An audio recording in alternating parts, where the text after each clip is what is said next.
So, what is referred to as the third eye is, we always said Shiva will open his third eye and he can burn up the whole existence if he wants. You need to understand, this is a dialectical culture. You don't take these things literally, logically. You need to always read behind it. Unfortunately, people start interpreting it as a logical thing and its whole thing is so badly distorted.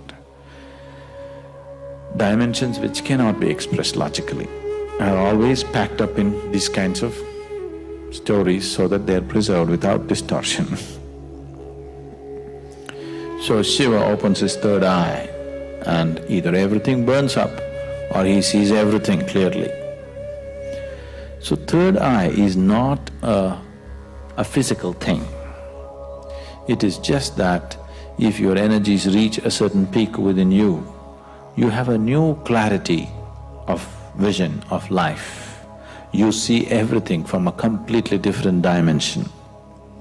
So you start seeing things, it's an inner eye we say. We can say you can turn it inward or outward, whichever way you turn it. So these eyes are only outward. You can't roll your eyeballs inward and see what's within you, isn't it? So third eye is both ways. If you want, you can turn it inward or you can turn it outward. Whichever way, you are seeing life beyond the normal limitations of your perception. Your perception has risen beyond the physical. That is the third eye. Why is it connected to a particular spot in your body? Among the 7 chakras, the 6th dimension is called as Agna. Agna is located slightly above where the eyebrows meet. There are 3 dimensions attached to it. These 3 dimensions are traditionally named after Shiva, 3 different forms of Shiva. But these 3 are actual experiential points in the body, where if your energy moves to that point, your experience of life alters itself. The whole process of whatever spiritual process you're doing consciously or unconsciously is fundamentally to move to a higher plane of perception, isn't it? Yes? You call it God, you call it Kundalini, you call it yoga, you call it what you want. But fundamentally, the whole thing is to raise your perception from a limited physical perception to a higher possibility. So if your energies are in the lowest chakra, which is referred to as the Mooladhara, food and sleep will be the most dominant factors of your life. Only food and sleep. You will not know anything else. If energies move into Swadhisthana, then you are a pleasure seeker. You enjoy the physical world in so many different ways. If your energies move into Manipuraka, then you are a doer in the world, you are an achiever. If your energies move into Anahata, you are a creative person. Maybe you're an artist, you're a painter, you're something, you're more creative about life. If your energies move into Vishuddhi, if they become dominant there, you are a powerhouse. Power need not just mean this. Human beings can be powerful in so many different ways. So, this is the power center. If energies move into your Agna, then you have clarity of vision. Now, you are intellectually realized, not experientially realized.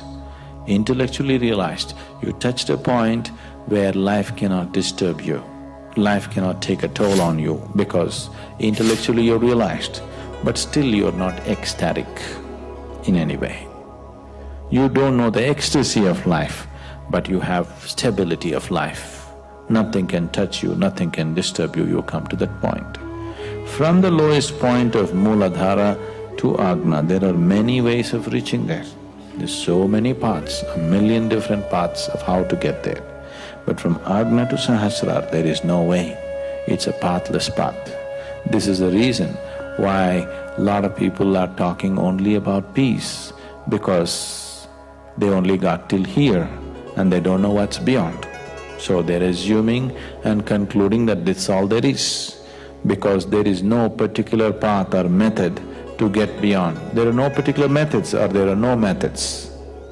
When all methods are dropped, only then from Agna to Sahasrara one will reach. If your energies touch your Sahasrar, the topmost chakra, you will become ecstatic like for no reason. Simply you're ecstatic. You don't need any external stimulus. You will see those of you who come to the Bhava Spandana, simply ecstatic. Nothing is happening. Nobody is telling you beautiful things, nor did you win a lottery, nothing. Simply you're ecstatic, just blowing like that, because your energies have hit the Sahasrar. So from here to here, there is no journey. So when you come here, if you can turn this third eye inward, only then you see that there is no way. The only way is to jump. To jump into total emptiness, either you must be crazy or you must have absolute trust in somebody else's word. These are only two ways you can jump into nothingness, isn't it? Either you must be crazy, that you don't care what happens to you, or you have so much trust in somebody, if he says jump, you will anyway jump. These are only two ways. So, the third eye is something that gives you a total clarity of how things are, how life processes. When I say life, don't think of life in terms of waking up in the morning, eating, going to the party, not that life. Fundamental life, life as you, life as an entity, life as a basis of existence right now. Once you have a clear vision of this, then the way you function and the way you conduct your life is very, very different. So once your third eye opens, it is not that this is going to split and open up, your perception has risen beyond the physical. You have started seeing that which is beyond the physical. You know, have you heard about those schools and they have them blind so that they develop this ability to do remote viewing and… No, those schools are fundamentally trying to develop the intuitive nature of the mind. But I am not talking about the mind when I say the third eye. See, mind is capable of fantastic things by itself. You have not explored even a small percentage of the mind's capabilities. Human beings have not explored even a very small capabilities of the mind. What they're trying to do by closing off the eyes for a certain period is to develop an intuitive mind. See, for example, a person who is visually handicapped, his sense of the other four senses are very high, isn't it? Have you noticed this?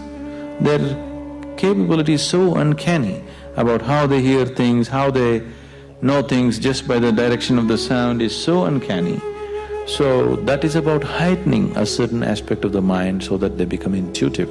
That's a different dimension. If even in India, people who want to train in astrology, people who want to train in predicting other people's lives and things, they shut their eyes off for long periods so that they learn to use their mind in a particular way. When I say third eye, we are not talking about the mind at all. It doesn't involve the normal process of the mind. It's a different dimension by itself.